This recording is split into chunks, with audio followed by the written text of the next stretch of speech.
Baxie's musical podcast. Resistance is useless!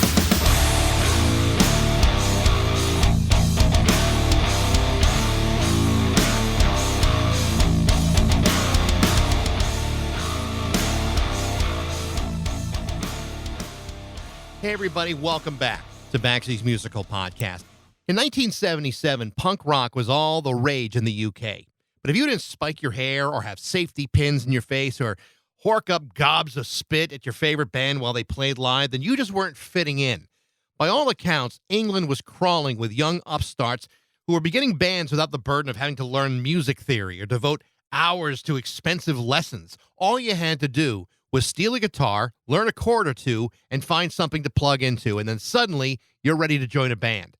But among those legion of punk rock bands, there were some that actually showed a good deal of promise. And in 1977, one of those bands was a band called Satan's Rats. Now, you might not know much about the Rats, but in 1977, they had built up a big enough following to open for the Sex Pistols, not once, but a bunch of times, released a fistful of singles, and then they would break up. Then they would hire a new lead singer in Wendy Wu, and then they would become the band The Photos. Now the story starts to get a little more interesting, because in 1980, The Photos released their first album on a major label, in this case Epic Records, and based upon a few well-received singles, the album zoomed up to number 4 on the UK charts. And when they recorded their second album, which was then produced by David Bowie's producer Tony Visconti, that's when things fell apart again. Fast forward a few decades, and Satan's Rats are back, this time with 3 of the original members, including Steve Eagles, Ollie Harrison, and Dave Sparrow, plus a new lead singer, the aptly named Puss Johnson. They also updated things with a new name, Satan's Cats. The band has just released an excellent EP in which they have re-recorded some of their best songs from 1977, and honestly, it's not only very well done, it's an absolute blast to listen to. Here's my interview with lead guitarist and vocalist for Satan's Rats, Cats, and The Photos. It's Steve Eagles on Baxie's musical podcast.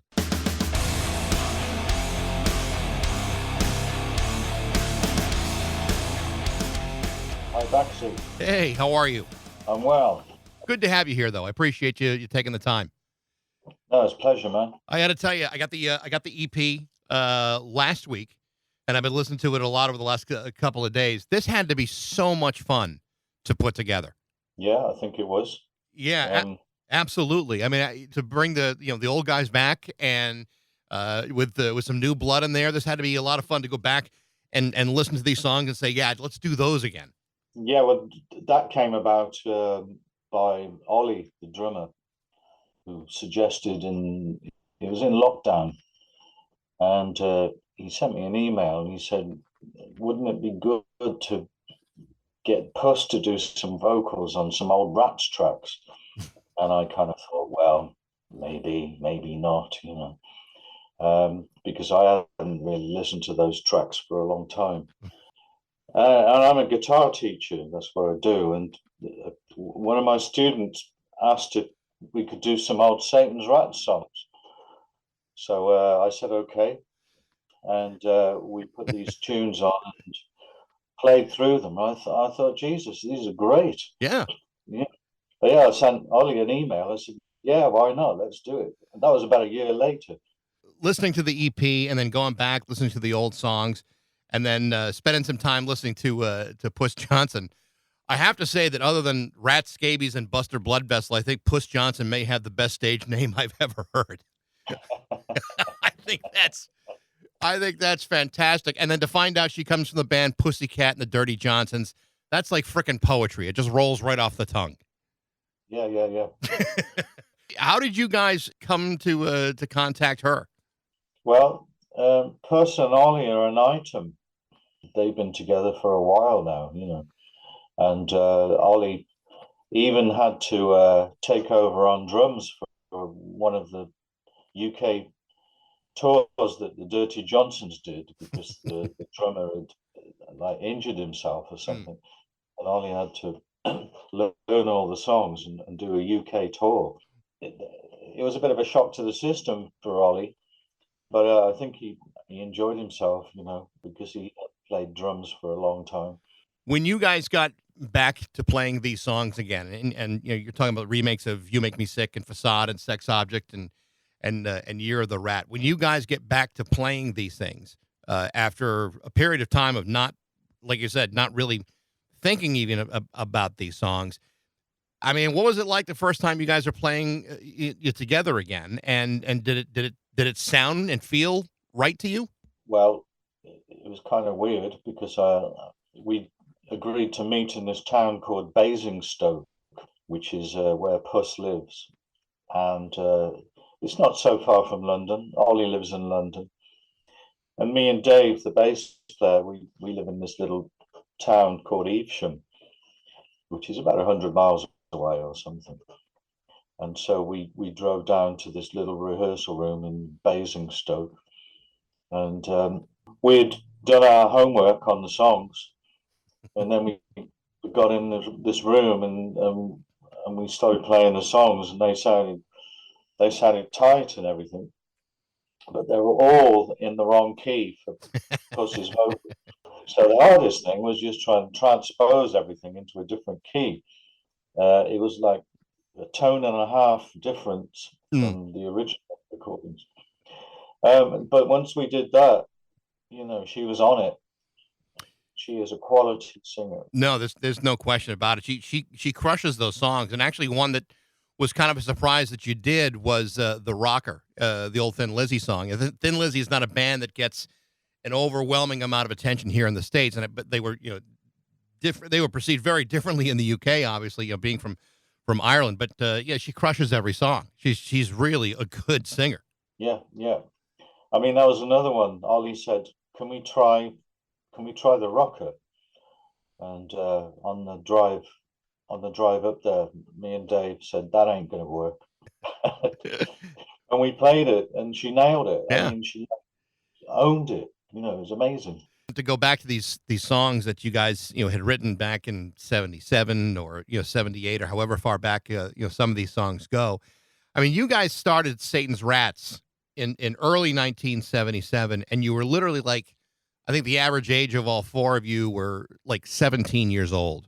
You couldn't get into clubs at 17 years old here in the States. So what was it like to be, in that moment, 1976, 77, when punk is really starting to explode in the UK? As a 17-year-old kid, what was that like for you guys? It was fun, and we knew that if you put a band together, there were gigs there. I mean, there were so many gigs in the UK at the time, clubs that had never ever. I mean, like disco clubs. Mm. Talking about, and then all of a sudden they're actually putting punk bands on uh, all over the place, and also you had a chance of getting a record deal. Every single label seemed to want a punk band on their books, and but apart from all that, it just seemed exciting. I mean, we just read about it in the music press. You got the Melody Maker, the New Musical Express, and Sounds, and they all covered the beginnings of punk. And just reading about it was exciting. And because I'd played guitar for a few years, I said to my friend Paul, we're at a college in Evesham. I said, I'm going to form a band. Do you want to sing? And he said, well, I don't know whether I can sing. And I said, I know you can sing. I kind of forced him into it. Well, that wasn't really a prerequisite for a lot of bands either. The ability wasn't necessarily what got you in or out of a band. No, well, it was just an attitude, Right. Just went for it. And I found a drummer and a bass player, and we started to rehearse. And after maybe a week or two maximum, I booked all these village halls around where we live because I couldn't think of anywhere else to play. So we did a little tour of the village halls, and then from there I remember we went to a Stranglers gig in Birmingham, a club called Barbarella's, and at the end of the gig, the DJ announced that the following week there would be Birmingham's first punk festival, Mm. and if any bands wanted to play, just come up and see him in the DJ booth, and he would put us on. So there we were. A week later, playing at Barbarella's. So the sense that that you read about was that there were a million bands springing up all over the place back then, but the scene in different pockets around the UK was relatively small. But at that point, when you're getting gigs and you're playing these smaller halls, as the Sex Pistols are burning bridges everywhere, and it's hard for them to get gigs, or intentionally they were unable to play anywhere. Did you find that there was like residual effects of what they were going through on other punk bands? What you mean in terms of them being banned? Them being banned, and the filth and the fury, the old the Bill Grundy situation. In some ways, it may have helped them, but in other ways, it may have hurt other people. Well, I can tell you that because of our name, there are some promoters didn't book us. We had an agent, that was getting us gigs all around the UK. And he said, your name is a problem. People think that you're going to be some kind of violent, biker gang or something like that. And we were just kids, with a daft name. Eventually, you guys were building a following. Guys were getting better and getting better gigs. And then suddenly you find yourself opening up for the Sex Pistols at the Roxy and the Marquee Club.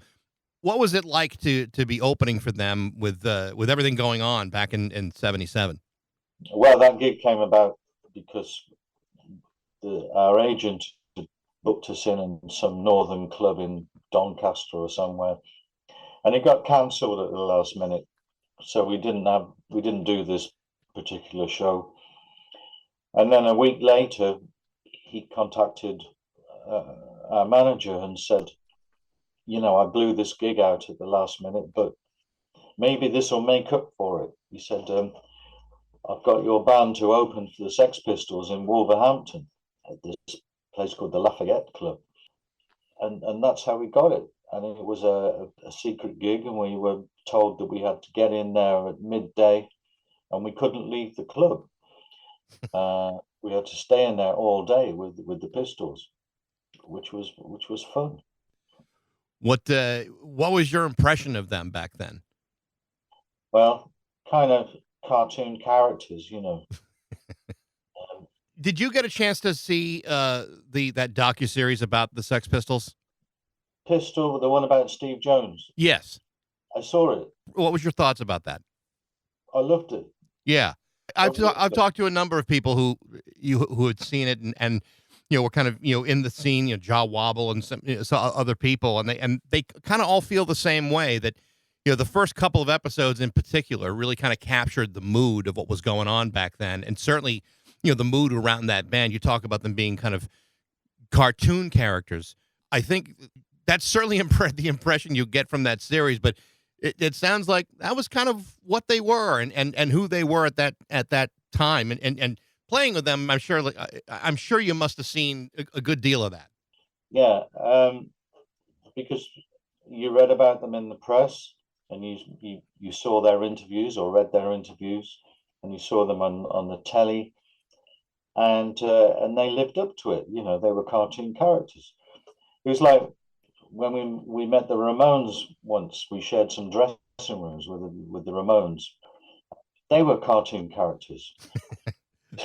Yes, they were. Yes, they were. So it was. We weren't disappointed. Put it like that. I bet. You guys would release a couple of singles back then, and for whatever reason, some of the songs that are even on this EP, Bob Geldof reviewed in the NME, and he kind of crapped all over you guys. Did you ever get a chance to confront him about that, about what the problem was? Because as I'm listening to the originals, I don't see anything wrong with them. This is the music press in the UK in those days. They ruled everything, and right. You knew that if you really released anything, you could easily get a hammering in the review section, or if they came to a gig, that they could easily give you a hammering. It just depended on the reviewer, and they had ultimate power. So when people like Bob Geldof was given the singles to review that week, you knew he was going to trash most of it. He even suggested that we ripped off the intro from the Rolling Stones. That's what he said in his review. Well, didn't every band in 1970 rip off the intros for the Rolling Stones? Would have been? I mean, if you're gonna rip somebody off, let it be the Stones. Yeah, well, I mean, but we didn't. It's just a. Oh, I know. You guys eventually ended as Satan's Rats, and then became the Photos, which I didn't realize when I was first researching the band that you guys had been part of the Photos, and I actually remember that record and being a great one. And I know that you guys get signed to a major label with Epic, and you released that album, and in the UK it did very, very well. But I remember Irene and I'm So Attractive, and that was just a great band. Well, I mean, the Satan's Rats lineup was together for at least 2 years, and Paul, the singer, left, and we just thought it was a chance to do something, a little bit different. We decided we wanted a female singer. Maybe it's because we were Blondie fans, which we were, but we were Ramones fans, we were Stranglers fans, we were Pistols fans, we were Clash fans. We just liked what was out there. But and I thought that getting a female singer would appeal to my songwriting. It was beginning to develop a bit more at that point. And the three of us, we were tight. As a band, we were tight. So all we had to do was get a singer in. We had some songs already written up. Then we write a few more, and we realised that we had a real commercial edge. And Wendy sounded fantastic, and she had a different sounding voice. Some of those songs, and in particular, like Irene and I'm So Attractive. I mean, it's a major leap from what the Rats were doing. From a songwriting level. I mean, there was. Harmonies and just the structure of those songs. Those are just great pop songs. So, I mean, that's a pretty quick, leap of maturity in your music writing.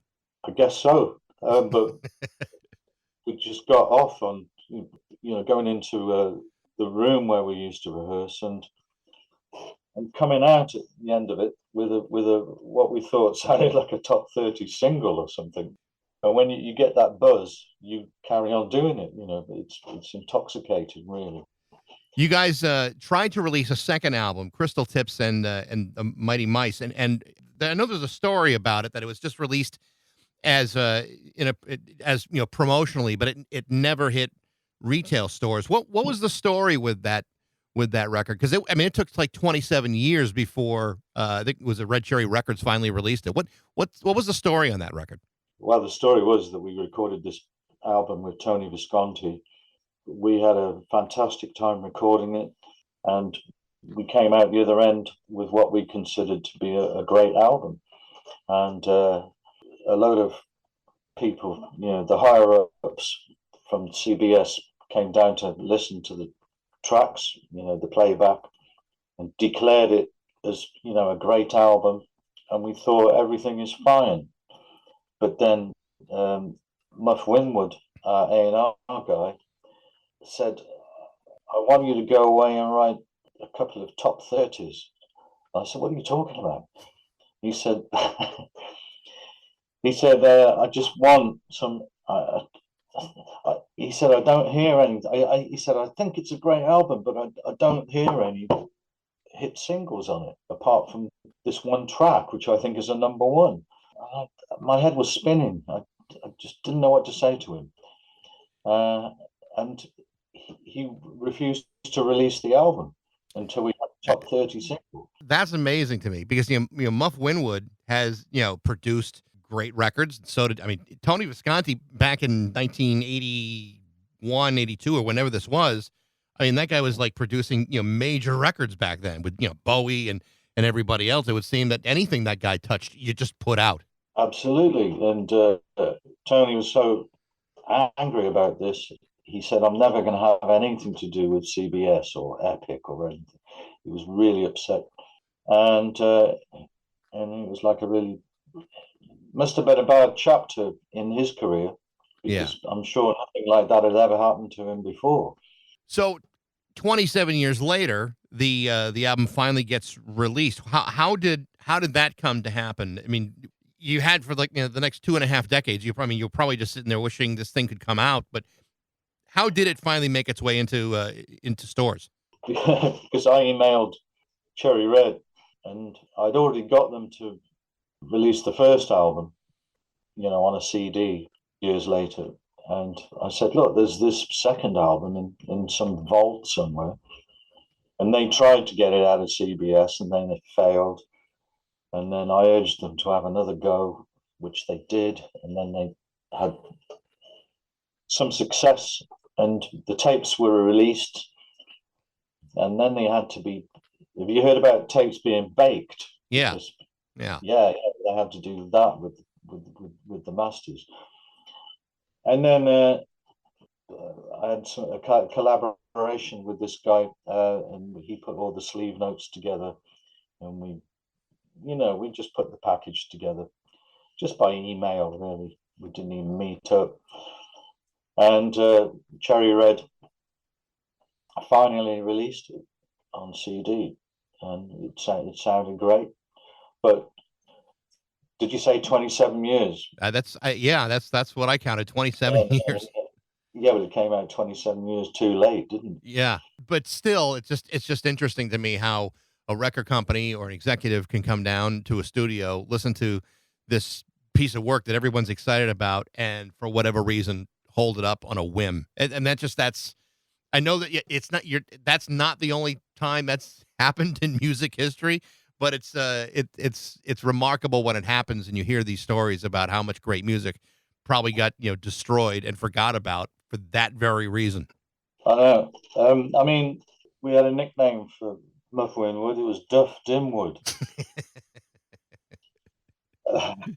And he deserved to have a nickname like that. Yeah, it sounds like it. So now you got the EP out, Satan's Cats, Puss Johnson and Satan's Rats together. It's just an EP at this point. Are you guys talking about maybe doing a full album at some point, or is this just a one-off thing for you guys? Well, if the CD does well, we get some money back, and we sell our copies, then we can finance the recording for some more tracks, and then maybe put out a vinyl album. That's what that's probably the most positive thing that we can think of doing. And if we did that, then of course we might rehearse a set, Yep. and we might do some gigs. It's all might or maybe at the moment.